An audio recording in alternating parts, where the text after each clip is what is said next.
Hello friends, मैं UPSC का aspirant स्वागत करती हूँ आप सभी का आपके अपने यूट्यूब चैनल पे। तो दोस्तों, कैसे हैं आप सभी लोग? चलिए, आप लोग अच्छे ही होंगे। दोस्तों, आज एक बहुत ही अच्छी डेट थी। आज 18 फरवरी है। काफ़ी खास दिन होगा ये बहुत सारे लोगों के लिए। और मैं देख भी पा रही हूँ कि जो साइट है काफ़ी बिजी आ रही है। साइट खुल भी नहीं रही है, अभी 6 बजे तक का ही टाइम था। तो यूपीएससी का जो फॉर्म का डेट है वो लास्ट डेट था, आज था। पहले तो इससे भी पहले का ही डेट था, लेकिन वो एक्सटेंड हो गया था और फिर से कुछ टाइम दिया गया, तो वो आज लास्ट डेट 18 फरवरी को ख़त्म हो चुकी है। जिन सभी भाई बहनों का फॉर्म भरा जा चुका है, उन सभी को सबसे पहले तो मतलब कॉन्ग्रेट्स। आपका फॉर्म अगर भरा गया है तो कॉन्ग्रेचुलेसन्स, क्योंकि सच में इस बार यूपीएससी का फॉर्म भरना बहुत ही मुश्किल था। कहते हैं ना, गलती एक करता है लेकिन सज़ा सभी को मिलती है, तो उसी तरह बात हुई है। बस सज़ा सभी को मिली है, लेकिन मुझे एक चीज़ से बहुत राहत हुई। हो सकता है आप लोग को इसके बारे में नहीं पता होगा, या आपने पढ़ा नहीं होगा, या न्यूज़ स्किप कर गए होंगे। तो दोस्तों, बात ऐसी है कि 2000 से लेकर 2023 तक जितने भी ऑफिसर बने हैं, उन सभी को फिर से रीचेक किया गया है। यूपीएससी के साइट पे ही आई थी ये न्यूज़, साइट पे नहीं, आई मीन न्यूज़ में आई थी। जो मुझे खुशी हुई, चलो इतना हुआ। और ऐसा कोई कैंडिडेट पकड़ा नहीं गया है जो इस तरह से बना हो, जिसने कागज़ के साथ हेरा फेरी की हो, कुछ प्रॉब्लम की हो। तो ऐसा कोई पकड़ा नहीं गया है। मुझे खुशी हुई इस बात से कि इतने बड़े पद पे आसीन होने वाले लोग, मतलब पता नहीं कैसे इतना बेवकूफ़ बना देते हैं सभी को, और ऐसा कुछ हो जाता है। तो मुझे इस बात से काफ़ी खुशी हुई, यही मुझे एक अच्छी चीज़ लगी। तो वैसे सज़ा तो सभी को मिली है। फॉर्म को इतना जटिल बना दिया गया है, इतना जटिल बना दिया गया है कि मतलब क्या कर रहे हो, भरने से भी पहले डर लग रहा है कि क्या कर रहे हैं। कुछ गलती हो गई तो प्रॉब्लम हो सकता है। आपने वो वाला तो देखा ही होगा जो कारण लिखना था कि आप ऐसे सर्विसेज में क्यों आना चाहते हैं। सोचिए, अगर जो बच्चा फर्स्ट अटेम्प्ट दे रहा है, उसे पता ही नहीं है इस चीज़ के बारे में, तो वो कितनी सारी गलतियाँ करेगा। और सोचिए, अगर वो पास कर जाता है, ये क्वेश्चन डेफ में पूछा जाता है या फिर इंटरव्यू में पूछा जाता है, तो कितनी प्रॉब्लम हो जाएगी। काफ़ी मुश्किल था इस साल का फॉर्म भरना, और आप विश्वास नहीं करेंगे। खैर छोड़िए, वो काफ़ी ईजी बात है। तो दोस्तों, जिन लोगों का फॉर्म भरा जा चुका है, मेन बात यही है, उन सभी को कंग्रेचुलेसन्स। और मैं काफ़ी टाइम से वीडियो नहीं बना रही थी, उसके लिए सो सॉरी। मैं भी काफ़ी बिजी चल रही थी, और थोड़ा फैमिली टाइप का प्रॉब्लम था, उधर ही बिजी थी, पढ़ाई में बिजी नहीं थी। क्या बोलूँ, बस पता नहीं, इतनी सारी प्रॉब्लम्स चलती आ रही है, समझ ही नहीं आता कि टाइम कैसे इधर उधर हो रहा है। खैर दोस्तों, तो मुद्दे की बात यही है, आज का जो हमारा वीडियो है इस टॉपिक पे है कि फॉर्म तो भरा जा चुका है। 18 फरवरी ख़त्म हो चुका है। जिन लोगों को भरना था उनका तो भरा गया होगा। और हाँ, एक और बात है, करेक्शन की भी डेट आई है। तो अगर जिसका फॉर्म कुछ गलत वलत है तो आप करेक्ट कर लेना उसको। उसका भी कल से ओपन हो रहा है। अभी तो साइट बिजी आ रही है, लेकिन कल मुझे लगता है कि ज़रूर ऑन हो जाएगा। और मुद्दे की बात यह है कि अब बहुत ही अच्छे से मतलब तैयारी करनी है। जिन लोगों को ये काफ़ी सीरियस अटैम्प्ट लग रहा होगा कि बहुत ही सीरियस अटैम्प्ट है, जिनको सीरियस अटैम्प्ट देना है, तो कुछ बातों को बहुत ध्यान में रख के चलना पड़ेगा। पहला तो यही कि जो हमारा कंपटीशन है ना, वो तैयारी किए हुए बच्चों से होता है। सोचिए, अभी 2024 में जितने भी बच्चों ने यूपीएससी का एग्ज़ाम दिया था, उन सारे लोगों ने भरा होगा फिर से। सारे लोग ही भरते हैं, जिनका निकल जाता है वो देते नहीं हैं। फॉर्म सारे लोग फिलअप करते हैं, तो सारे लोगों ने फॉर्म फिलअप किया होगा। जिनका सिलेक्शन नहीं हुआ वो भी इस एग्ज़ाम में बैठने वाले हैं। जिनका इससे भी पहले कुछ का नहीं हुआ था वो भी बैठने वाले हैं। ये एग्ज़ाम ही ऐसा है कि इसमें हर टाइप के कैंडिडेट बैठते हैं। और इस एग्ज़ाम में आप सोच के ही आओ कि आपका जो मुकाबला है वो ऐसे वैसे से नहीं है, बहुत टक्कर वाले लोगों से है। सब एक से एक होते हैं। उन बच्चों से है जो दिल्ली में पढ़ाई कर रहे हैं, जो दिन रात सिर्फ पढ़ाई ही कर रहे हैं। इस फील्ड में ऐसा है ना कि कितना भी मेहनत करो कम ही लगता है। जो बच्चे सीरियस है, सोचो बहुत ही मेहनत करते ही होंगे।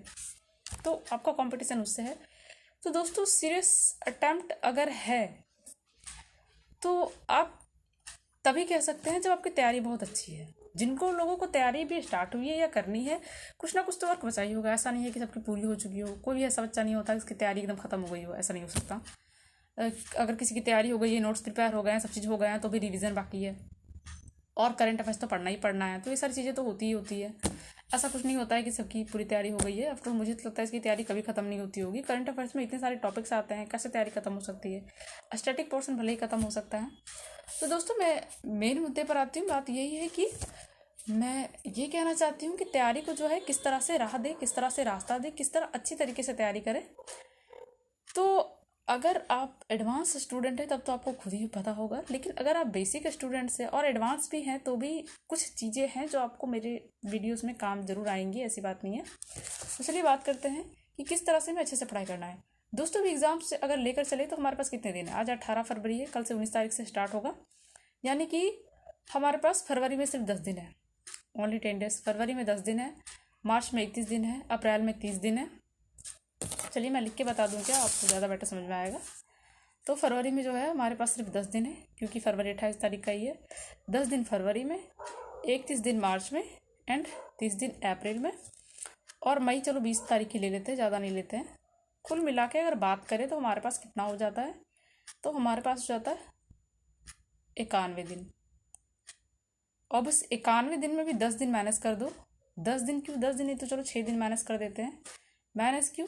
तो माइनस इसलिए क्योंकि होली आने वाली है, और जिन लोगों का शिवरात वगैरह करने का है तो 1-2 दिन और एक्स्ट्रा, मतलब मोटा मोटी आप 80 दिन मानकर चलिए कि 80 दिन पढ़ना है। 1-2 दिन अगर तबीयत बिगड़ गई या मन नहीं किया, मोटा मोटी 80 दिन रख के चलें। इस दिन बहुत ही अच्छे तरीके से पढ़ना है। ये दिन आपका बहुत ही अच्छा दिन होगा जब बहुत ज़्यादा मेहनत के साथ आप एग्ज़ाम दे रहे होंगे, मतलब पढ़ाई कर रहे होंगे।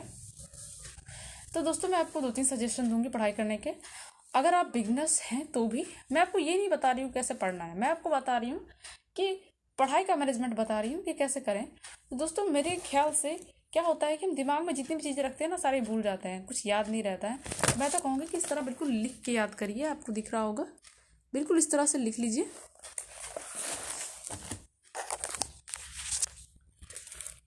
एकदम अच्छे से लिख कर प्रिपेयर करिए कि मुझे हिस्ट्री में क्या क्या पढ़ना है, फिर हिस्ट्री में कौन कौन सा पार्ट आता है। तो सबसे पहले एंशिएंट पार्ट आता है, तो एंशिएंट में क्या पढ़ना है, मिडाइवल में क्या पढ़ना है, मॉडर्न हिस्ट्री में क्या पढ़ना है, आर्ट एंड कल्चर में क्या पढ़ना है। तो मैं तो कहूँगी कि बिल्कुल इस तरह से मैन्यूट तरीके से पढ़ाई करिए, और बिल्कुल किताबों के नाम तक लिख लीजिए। हो सकता है आप लोग को सही से दिख ना रहा होगा, बिल्कुल किताबों के नाम भी अच्छे से लिख लीजिए। मुझे तो उल्टा दिखाई दे रहा है, पता नहीं आप लोग को कैसा दिखता होगा। खैर छोड़िए, हम बात करते हैं मुद्देवार दिवस।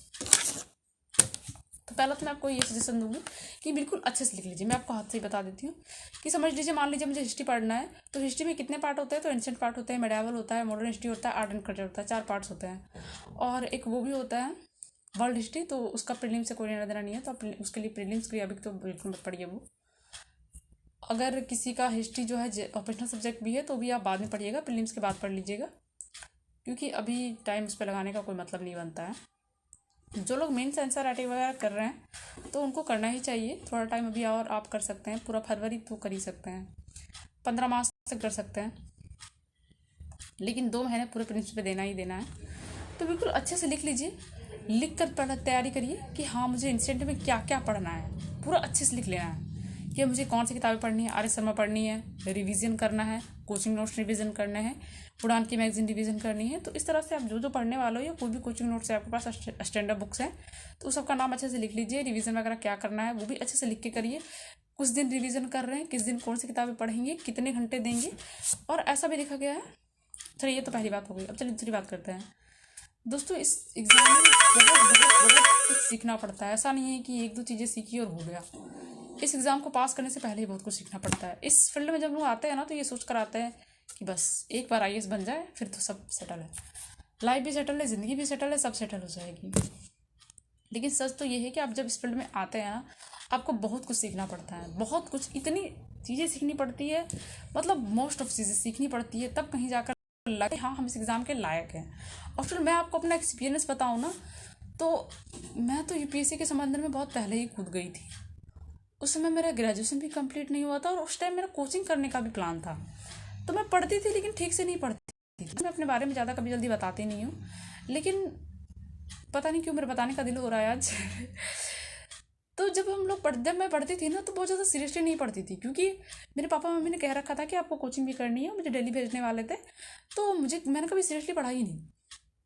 पढ़ती थी, करंट अफेयर्स वगैरह पढ़ती थी, और कुछ एडवांस चीज़ें मुझे बहुत अच्छे से पता थी। जब एग्ज़ाम का समय आया, जब एग्ज़ाम का टाइम आया, तो मैं हमेशा ये चीज़ें नोटिस करती थी, टेस्ट सीरीज वगैरह देती थी, उस समय 1-2 लगाई थी। तो उस समय जब मैंने एनालाइज करती थी ना, तो मुझे लगता था, एनालिसिस करती थी ना, तो मुझे लगता था कि अरे मुझे तो एडवांस चीज़ें ज़्यादा पता है, बेसिक चीज़ें नहीं पता है। और सही बात है, मैंने बेसिक चीज़ें कभी पढ़ी ही नहीं थी, क्योंकि मेरे पापा भी कहते थे आपको कोचिंग भी करवाएंगे, दिल्ली भी भेजेंगे, तो मैं कभी बेसिक चीज़ें नहीं पढ़ती थी। मुझे लगता था कि सब तो कोचिंग में हो जाएगा, कोचिंग में हो जाएगा। मैं अपने तरीके से जो भी पढ़ रही थी, मेरी तैयारी मैं आपको बताऊँ, मैंने ग्रेजुएशन लास्ट ईयर में शुरू कर दिया था, लेकिन बहुत ज़्यादा सीरियसली नहीं पढ़ती थी। एडवांस चीज़ें पढ़ती थी, करंट अफेयर्स वगैरह। तो क्या हुआ ना, जब मतलब ऐसा लगा मुझे, जब मैं इसमें आई तो फिर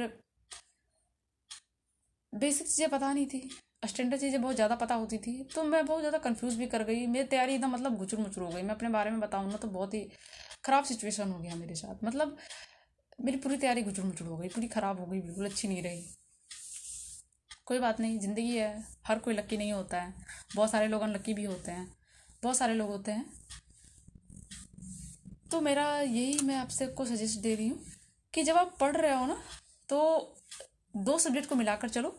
छोटी छोटी गलतियाँ आप बहुत सारी करते रहोगे, ऐसा नहीं है एक छोटी गलती होगी मोटिवेशन ख़त्म भी होगा, पूरा बिल्कुल ख़त्म ही हो जाता है मोटिवेशन। लगता है कि हमारी ज़िंदगी ख़राब है, किस्मत ही ख़राब है, हमारे साथ क्या हो रहा है, इस टाइप की फीलिंग भी आती है। लेकिन दोस्त, मन पे बहुत काबू रखिएगा।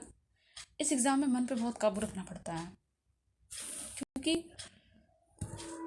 ये फील्ड ही ऐसा है, यहाँ पे काबू आपको रखना पड़ेगा अपने मन पे कि मुझे पढ़ना है, और इसमें बहुत बहुत बहुत टाइम देना है, बहुत ज़्यादा पढ़ना होता है, तब कहीं जाकर इसमें आपका होगा सिलेक्शन। आपकी तैयारी पूरी होगी, तैयारी के बेसिस पर ही आप कुछ बोल सकते हो, उसके बिना कुछ नहीं बोल सकते, है कि नहीं। और आप जो सोचेंगे ना वही बनते हैं, आप जो सोचते हो वही बनते हो। अगर आपको लगता है कि आप एक मेहनती इंसान है, तो सच में आपकी सोच वैसी है ना, तो आप धीरे धीरे मेहनती इंसान बन जाओगे, मेहनत करने भी लगोगे। अपने आप को पहचानो, अपने आप में एक अद्वितीय शक्ति मिलेगी आपको। मुझे लगता है कि हर इंसान कुछ ना कुछ अलग होता है, बहुत अलग होता है। जब आप लड़ने की ठान लेते हो ना, तभी वो शक्तियाँ आपको पता चलेगी, पहले नहीं पता चलेगी कि आप में ये चीज़ें हैं। जब तक आप खुद को पहचानोगे नहीं, अपने बारे में समझोगे भी नहीं, अपना आत्मविश्वास नहीं बनाओगे, अपनी मंजिल तक पहुंच पाने की आप में क्या जुनून है, क्या जोश है, जब तक आप उसे नहीं आजमाओगे, नहीं लगाओगे ना, तब तक आप कभी भी नहीं समझ सकोगे कि आप क्या हो। सच पूछो तो आप एक बहुत कमाल के इंसान हो, हर इंसान बहुत कमाल होता है। किसी चीज़ में अगर वीक है ना, तो किसी चीज़ में वो बहुत ही स्ट्रांग होता है। तो मेरा प्लान इतना अथी करने का नहीं था, कुछ मन की बातें होती है, कभी कभार निकल जाती है। तो मैं आपको पहला सजेशन तो यही दिया मैंने कि आप लिख लीजिए कि अगर आपको हिस्ट्री पढ़ना है तो हिस्ट्री में कौन कौन सी चीज़ें पढ़नी है। दूसरी मेरा सजेशन ये है कि दो सब्जेक्ट को साथ में लेकर चलिएगा। एक सब्जेक्ट पढ़ते पढ़ते क्या होता है, बोरिंग हो जाता है, होता है ना कि हम लोग पहले चीनी खाते हैं, फिर उसमें चाय पीजिए तो दिख के स्वाद नहीं आता है, उसी तरह है। एक सब्जेक्ट पढ़ते जा रहे पढ़ते जा रहे पढ़ते जा रहे, तो कुछ टाइम के बाद 1 घंटे 2 घंटे, 1 घंटे 2 घंटे नहीं, आई मीन 1 दिन के बाद 2 दिन के बाद वो फिर नॉर्मल सी लगने लगती है। और बस हम पढ़ते जा रहे होते हैं, दिमाग में कुछ घुस नहीं रहा होता है, क्योंकि दिमाग को हमेशा कुछ स्पाइसी चाहिए, कुछ अलग से चाहिए। दिमाग को डाइवर्ट भी, थोड़ा सा डाइवर्ट नहीं, मतलब हल्का हल्का थोड़ा सा चेंज होना चाहिए। तो मैं आपको यही सजेस्ट करूँगी, दो सब्जेक्ट साथ में लेके चलना, बिल्कुल माइन्यूट तरीके से तैयारी करना, और आपका मन काफ़ी भटकेगा, नहीं सोचना है इस बारे में। तीसरा ये है कि अभी बहुत सारे लोग कैस लगा रहे होंगे, मेरा होगा नहीं होगा, होगा नहीं होगा। अरे आपको इस बारे में कुछ नहीं सोचना है, होगा नहीं होगा भगवान पर है। और चौथी है कि बहुत लोग सोचते हैं मेरा नहीं होगा तो क्या होगा, नहीं होगा तो क्या होगा, कुछ नहीं होगा। अभी भी आपका नहीं हुआ तो क्या हुआ, आप जिंदा हो ना, कुछ नहीं होगा अगर नहीं भी हुआ तो। लेकिन हाँ, अगर आपने अपना बेस्ट नहीं दिया तो बहुत कुछ होगा। अगर आपने अपना बेस्ट नहीं दिया, आप अपना आत्मविश्वास खोएंगे, अपने बारे में बुरे बुरे ख्याल आएंगे, क्या क्या आपने उस ईयर में खो दिया, उसका दुख लाइफ टाइम रहेगा। तो बस आप अपनी तरफ से कोई कमी मत छोड़िए। और पांचवी बात, ऐसा होता है ना कि जब आप कोई कमी नहीं छोड़ते हो ना, तो रियलिटी में कोई कमी नहीं छूटती है। मान लीजिए कि मेरे 4 सब्जेक्ट की तैयारी हो चुकी है, 5वीं की नहीं हुई, और मुझे 5वीं की नहीं हुई और मुझे करना है। तो जब आप सोचते हो ना कि मैंने 4 सब्जेक्ट की तैयारी कर ली है, एक सब्जेक्ट की वजह से मेरा प्रीलिम्स खराब हो जाएगा, तो नहीं, आप उस चीज़ को बहुत जल्दी प्रिपेयर कर लोगे। ये मेरा बस एक एग्जाम्पल था आपको समझाने के लिए। मेरा कहने का मतलब यही नहीं था, मेरा कहने का मतलब और भी बहुत कुछ था। मतलब जब आप सोचते हो ना कि मुझे कोई कमी नहीं छोड़नी है, तो कुछ चीज़ें बहुत ही कम समय में भी एडजस्ट हो जाती हैं और वो काम बन जाता है। तो एकदम इस तैयारी में मेहनत की ज़रूरत तो है, और आप कर सकते हैं। आप ये मत सोचिए कि कोई बहुत बड़ी चीज़ है, बहुत अच्छी चीज़ें हैं, बिल्कुल नहीं। अभी मैंने एक हाल फिलहाल एक यूट्यूब चैनल पे देखा था ना कि यूपीएससी पास करना इतना आसान है, ऐसा एक मतलब लोगो लगा हुआ था। मैंने सोचा अरे कितना आसान है, ऐसे क्यों बोल रहा है। मैं उसमें गई तो मैंने उसमें फिर कुछ चीज़ों को नोटिस करा। उसमें कुछ चीज़ें ऐसी थी, ये चीज़ें थी कि नॉर्मल जो लोग पढ़ रहे हैं, बीए कर रहे हैं, उनका भी बहुत सारा लोगों का नाम था, इसलिए कहा जा रहा था कि बस इतना पढ़ना, इतना ही पढ़ना है। एनालाइज के बेसिस पे आता है, इंडेक्स होता है ना, तो इंडेक्स के बेसिस पे, मतलब इंडेक्स थोड़ा सा बड़ा लैंग्वेज हो गया। इंडेक्स तो राज्य वगैरह सरकार वगैरह जारी करती है, इंडेक्स वैसा नहीं, मतलब जो बच्चे ही थी करते हैं ना, उस टाइप का था एनालिसिस था कि किस टाइप के बच्चे ज़्यादा पास होते हैं। और किसी किसी बच्चे ने बहुत आसानी से भी पास कर लिया, तो उसकी कहानियाँ थी। और वो कहानियाँ ठीक ठाक ही थी, ऐसी नहीं थी कि भाई कोई इंजीनियर का ही बच्चा है, इंजीनियरिंग करके आया है वो ही पढ़ रहा है, ऐसा नहीं था। गरीब बच्चे भी बहुत सारे सिलेक्टेड थे। फर्स्ट स्टेम वाले भी पूरे 25% थे उसमें, जो मुझे लगा ठीक है। दोस्तों ऐसी कोई बहुत बड़ी चीज़ नहीं है।